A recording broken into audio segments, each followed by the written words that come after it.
Hi everyone, Gundam Facts here for our first and brand new episode of our special edition Law of the Universal Century. Today we are going to explore the deep law of the 1 Year War in an attempt to answer a particular question, which is...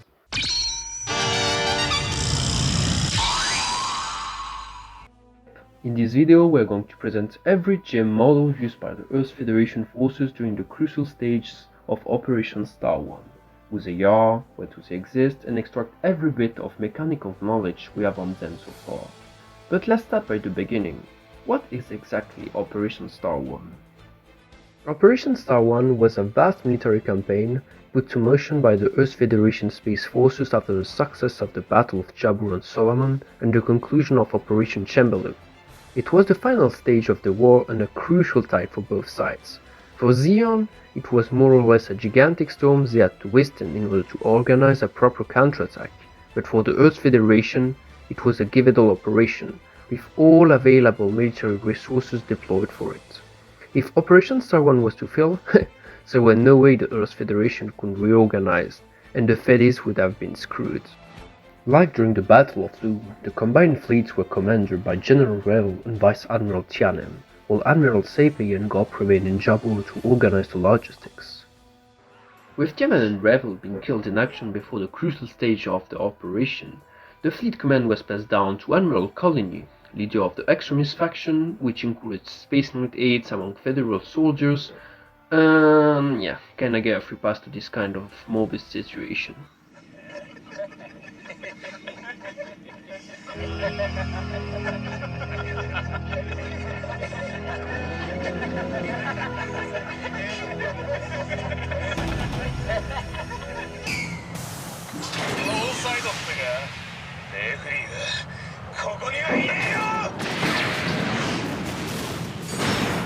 Operation Star One was initially divided in 4 phases. The first one was to consolidate the Federation position in Solomon, and then prepare the second and third phases, which consisted in assaulting the Zeon strongholds of Granada and Abawaku. The fourth and final phase was the invasion of the Zeon Hamlet in Sign 3, and was to be carried immediately after the fall of Abawaku. With Zeon relocating most of its resources from Granada to Abawaku as a final lane of defense, the second phase was eventually cancelled and merged with the third one, resulting in the infamously known Battle of Abawaku.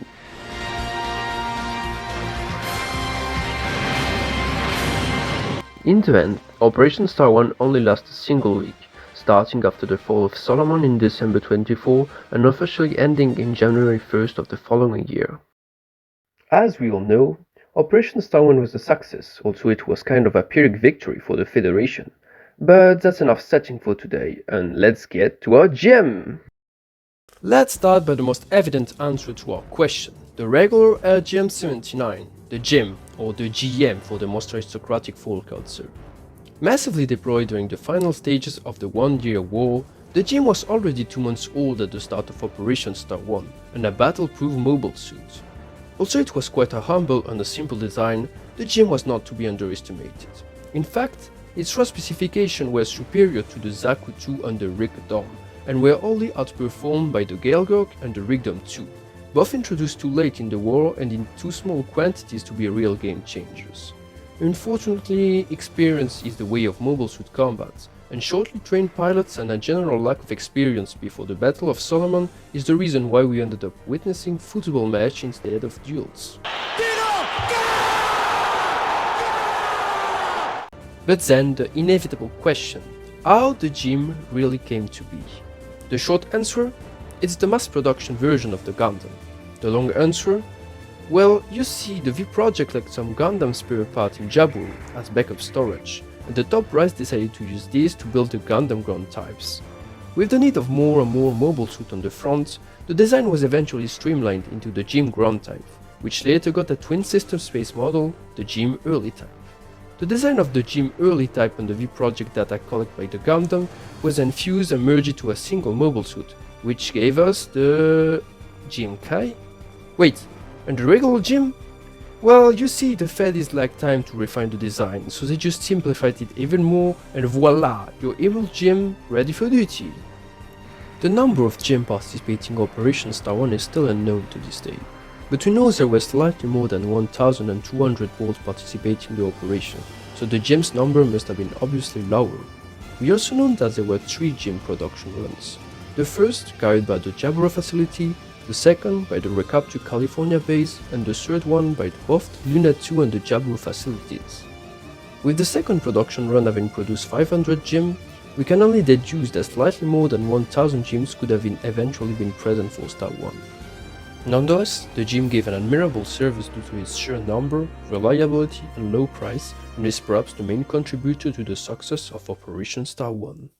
Next on our list, the RGM-79C, the GM Type C, also known as the GM Kai.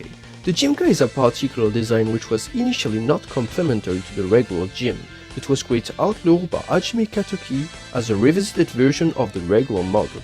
Since both designs pleased the fans, the GM Type C was later retconned as a different model and a late one-year war variant of the GM series. As we said earlier, the GM Type C was the initial plan for the GM, but could only be completed by December UC-79 and thus only participated in Operation Star 1. This is the reason why many media introduced this mobile suit as the first mass production model of the Earth Federation forces. As a refined design of the regular model, the GM Kai was a highly advanced mobile suit for its time, boasting an improved maneuverability due to its hybrid engines which didn't require, unlike the one using the GM Command, zero-G facilities. The external design was also far more complex and gave it better chances against shell weaponries and heat weapons still used by the Xeon mobile suits. Despite its promising features, the GM Kai was never extensively fielded until the war was over, and most of the completed units participated in the assault on Abawaku airfield.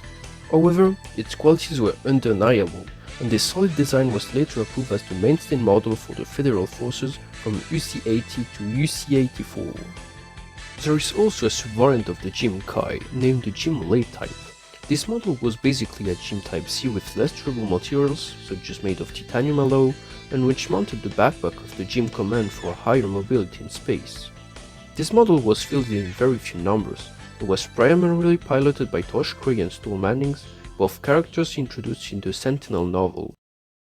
Wherever there are foot soldiers, there are artillery units as well, and the GM series doesn't make exception with the RGC-80, infamously known as the GM Cannon. An artillery variant, the GM Cannon is at 60% identical to the regular GM, with the major difference being its 240mm cannon mounted on its right shoulder. Against common belief, the cannon is not a beam weapon but a shell-based weaponry and is meant for bombarding purposes instead of additional firepower. Other differences include improved sensor for long-range bombardment, additional armor for the skirts, and heavier legs for better recoil withstanding. The truth is that these legs are the testimony that the GM Cannon was initially not meant for Operation Star 1. As you can clearly expect, they are engineered for 1G environment, ground combat, something which is mirrored by the assignments. In fact, of the 58 produced units, only 14 of them joined the Space Force for Operation Star 1, while 9 of them remained in Jaburo, 3 were sent to the Australian front, 6 to the North American front, and 19 of them to the African front. With the GM Cannons representing roughly 1.4% of the entire GM's forces, it's quite understandable why we saw so few of them in the OVA and TV series. A common question is, why bother in producing these units when the Federation already had gun cannons? Well, the answer is quite simple. Even in its mass production form, the gun cannons were still plenty expensive and clearly lacked the mobility needed to combat Xeon models, like the GM, who could keep most of them at bay. In the end, the GM Cannon proved to be a good design and continued its lineage even after the conclusion of Operation Star 1. With Xeon spawning high mobility units at every corner of the front line, the Federation engineers found themselves in a delicate situation. The fact was, it was easy for mobile suits like the Zaku high mobility types and the Camphor to overpower the GM by abusing of their superior mobility and speed. To counter this, the Jaburo facility introduced the RGM-79L, named GM Light Armor. But what is exactly the GM Light Armor? Well, to make things simple, it's a regular GM, but stripped down of most of its armor. Said like that, the design seemed to be extremely faulty and without knowledge of certain circumstances, even a crappy idea. Let's figure out why the light armor was in the end a brilliant idea. You see, the loss of most of the armor meant that this gem was very easy to shut down, even with just one hit, but in return it gained a massive boost in mobility. With less armor, this gem was 2 to 3 times faster and more maneuverable than the regular model, and there are also two other reasons. The first reason is that most of the new mobile suit pilots of the Federation were former fighters pilots. These men had a different approach than most mobile suit pilots.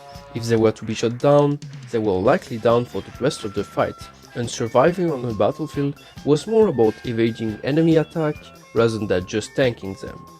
Thus, it was easier for them to switch to the light armor who didn't have to bother about the shield and other external defenses. The second reason is the most important. You see, with the introduction of the Rigdom bazooka and the Gelgoog beam rifle, the regular gem was usually destroyed in 1 or 2 hits at max, so why bothering taking a gem when you could have a faster model with exactly the same survivability? So yes, the gem light armor was definitely a good pick, even more because it came with new sensors, a custom beam spray, a custom beam rifle, and even a beam javelin. Despite all of this, the light armor was never produced in more than few numbers, especially because young recruits prefer having the illusion of safety given by the gem's shield. A prize for the aces. A GM79 SC, also known as the GM Sniper Custom. Oh no, this is definitely not the gem you would want to encounter as a big bastards. Why? Well... The GM Sniper Custom is a high-performance variant of the RGM series, and one of the units specially created for the needs of more skilled pilots. As such, the Sniper Custom is an extremely powerful machine, boosting high mobility in space, advanced sensors, and even a spare thermonuclear reactor. With a performance closing the one featuring the RX-78 Gundams, the Sniper Custom was one of the more effective units in the Federation arsenal, only dispatched to the best pilots and some units being part of the Special Forces. Then, why is it called Sniper Custom? Here's the answer. The name Sniper was given due to its signature weapon, the Air Full Beam Rifle, which is an advanced long-range beam rifle which effective reach exceeds even the Gundam Beam Rifle and was made with foldable parts. Since the rifle is extremely performing as a sniping tool, the name Sniper was incorporated in the nickname. And Custom? Well, because of its pilot's reach, this gem was meant to be easily adaptable at individual level, so in the end it was just labeled as a custom unit. And then we got an inevitable question due to our last answer. How can a custom unit have a basic weight since every unit has their own weapon loadouts? Don't worry, there is also an answer to this. See, one of the main pilots of the Sniper Custom, Francis Bachmiller, chose a personal weapon loadout so effective that more than half of the other Sniper Custom pilots decided to imitate it. And this is the weapon set you get in your average Sniper Custom Master Grade. But with high performance come high costs, and the third production run made by Luna 2 only produced 42 of this marvelous gem for Operation Star 1. Now, let's take a closer look to the Gem Sniper variants. First, we have the RGM79KC, commonly referred as the Gem Intercept Custom. But what's so special about this model? Yeah, you nailed it, it's purple. Nah, just kidding, this is a hell of a unit. In the essence, the Intercept Custom is more or less a cheaper version of the Sniper Custom. Most of the weaponries are discarded, the sensor piece is not movable anymore, and the legs are far simpler, with less thruster, verniers, and lighter materials. However, while cheaper usually means less performing, this is not the case with the Intercept Custom, which have the basic performance of the Sniper Custom, but seem to lag behind in terms of maneuverability and thrust. But the Intercept Custom is not just a cost reduction version of the Sniper Custom, and is actually far more than that.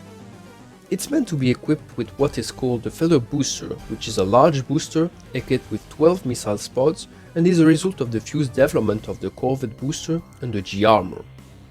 When equipped with the Feather Booster, the Intercept Custom reaches its intended potential and is charged of active self-defense by sinking enemy cruiser and intercept their mobile suit before they reach their targets.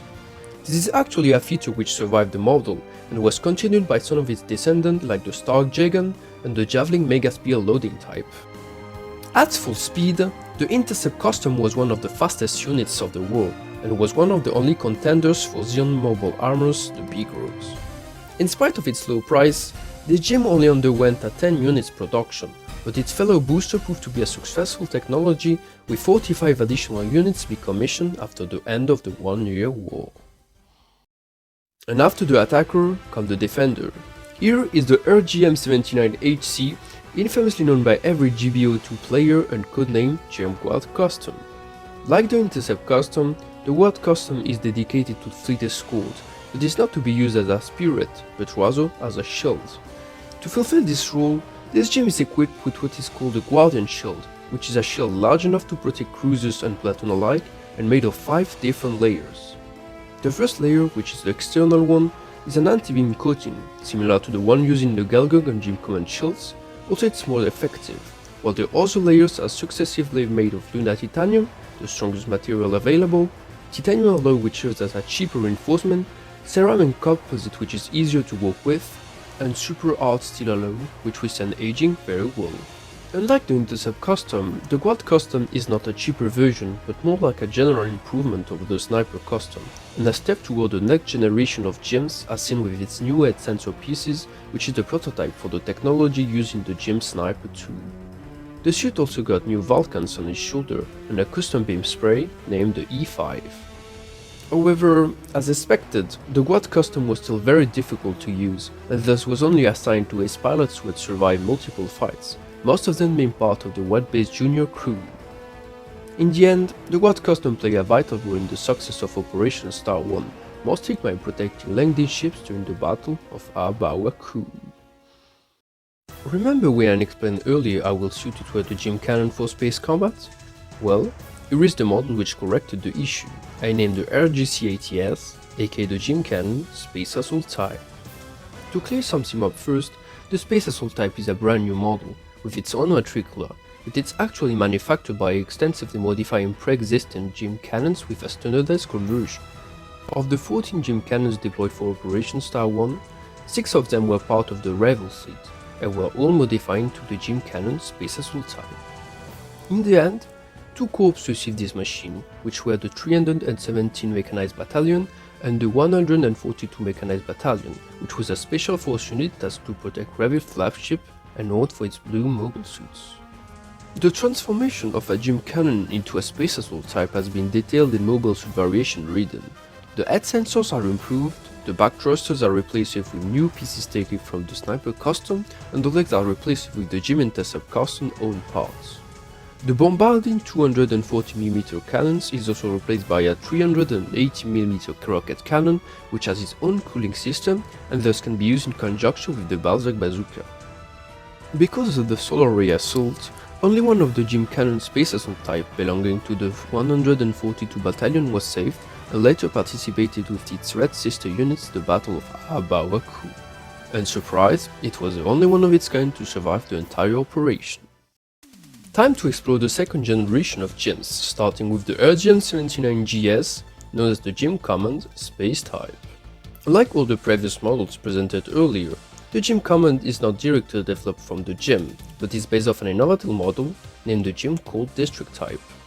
Against common belief, the Cold District Type is not a model dedicated to Arctic combat, but is rather a general model designed by the Augusta Labs to counter the DOM and be easily adaptable to every environment. Thus, while we only saw the Cold Battle specialized model, the Gem has multiple other adaptations made for desertic and urban combats. But let's get back to our Gem Command. Imagine that a space version of the Cold District Type, the Gem Command Space Type was introduced late in the war and was one of the most advanced units available to the Federal Forces. Extremely maneuverable, this model was easily on par with the Galgun and distinguished itself with its high performance and innovative design. Not only this model adopts a mono-eye camera instead of a plain visor, but it also has additional sensors in the head, which are useful for anti-personnel warfare. The main assets of the Gem Command are its new handheld weapon, the beam gun, which combines the best features of both the beam spray and rifle, and its brand new generator and backpack, allowing for superior output and thrust. However, this generator is also a handicap since it requires zero-G facilities to be built, and thus restricted the assembly line to space facilities. A common question is, why is it called Command? Well, against common belief, this Gem was not a commander-used unit, but in the end it was technically mostly used by commanders. How so? Well, Since this gym was not that much produced, it could only be assigned to the best pilots, who were often, due to the official meritocratic system of the Federation forces, appointed as squad leaders. The command space type had also a twin unit, the command colony type, which was its ground variant. Unlike the space type, the colony type didn't officially participate in Operation Star 1, mainly because not only it was a 1G combat unit, but because most of the units were assigned to defense duty, such as patrolling Luna 2 hangars or defending Psych-6 colonies. Despite a remarkable performance during Operation Star 1, the Gym Command space type proved to be too complex and lost the competition against the Gym Kai to become the mainstay model after the end of the 1-year war. Like the regular model, the Gym Command also received a light armor variant, the RGM 79GL, aka the Gym Command Light Armor. Deployed for the second run of Gym Commands, this gym was significantly more maneuverable than the regular model and featured new air intake which could evacuate the heating far better. However, this model didn't reach the level of expectation and was thus deployed in only a handful numbers, also it remained less popular than the regular light armor. And to end our list, the most advanced variant deploying during Operation Star 1, called the RGM-79SP, infamously known as the Gym Sniper 2. We talked earlier how deadly the Gym Sniper Custom was, but the Sniper 2 was in a whole other league. Part of the second generation of Gyms, the Gym Sniper 2 was technically for the Gym Command, what the Gym Sniper Custom was for the regular Gym, but ended up giving even better results. Magnetic coating was applied to its joints, and the suit received a new backpack, which was significantly more powerful than the Gym Commands and gave it better mobility in space. In addition, the Sniper 2 received a new movable headpiece, which descended from the one featured, as said earlier, in the Gym Guard Custom. With its soundproofing and electric suppressing joints, its equipment improved the concentration of the sniper, and the laser sensors and magnifying camera increased its performance against primary targets. All this equipment also gave the Sniper 2 the combined assets of a plain visor and the mono-eye camera, which is usually seen only in the Xeon mobile suits. Because it used Luna Titanium in its armor and because all the additional equipment was extremely expensive, the Gym Sniper 2 was produced in very few numbers and was usually only dispatched to the special forces, with individual aces being often denied access to the machine. The reason why Masterpiece Ray and the White Dingoes received these mobile suits was because their unit was part of the Ground Special Forces. Unlike the Wolf, although it is still unclear, it is possible he got extremely lucky, or that he was reassigned to a Special Force unit for Operation Star 1. During Operation Star 1, the Gym Sniper 2 shined by sinking primary flagships and ambushing platoons with its anti-mobile suit sniping rifle nicknamed the Frats. After the end of the operation, the Sniper 2 was immediately discontinued, but its legacy continued with the surviving units being placed under the Titans and later through its engineering team who contributed in the creation of the Nemo and later of the J-Gun. And we have now completed our list referencing every gym model deployed for Operation Star 1. This will be all for today's video, but stay tuned for future lore content delivered on the same channel. Hit the like button and most importantly comment and subscribe, as it will really help the channel to flourish. So long fellow new types, until the times of our next special edition.